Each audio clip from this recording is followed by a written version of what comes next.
പ്രാർത്ഥിക്കുന്നുണ്ടോ എന്ന് ചോദിച്ചാൽ പ്രാർത്ഥിക്കുന്നുണ്ട്. പക്ഷെ ദൈവത്തിൽ നിന്ന് ഉത്തരം അത് കിട്ടുന്നില്ല.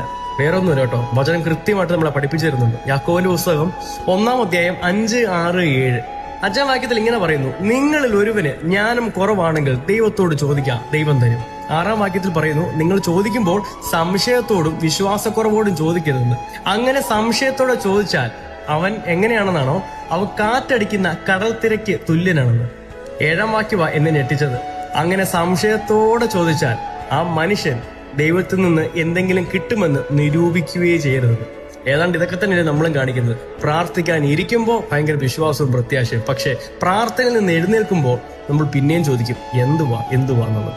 വേറെ ഒന്നുമല്ല കേട്ടോ, ദൈവം ഉള്ളിൽ വസിക്കാത്തതുകൊണ്ട്. അതുകൊണ്ട് മുന്നോട്ടുള്ള ജീവിതം, ദൈവത്തിന്റെ ജീവൻ നമ്മളിൽ വസിക്കുവാൻ വേണ്ടി നമ്മൾ എന്ത് ചെയ്യണമെന്ന് ഒന്ന് ചിന്തിച്ചു നോക്കുക. ദൈവം കാണിച്ചു തരും എന്താ നീ ചെയ്യേണ്ടതെന്ന്. ദൈവം നമ്മളെല്ലാവരെയും അനുഗ്രഹിക്കട്ടെ.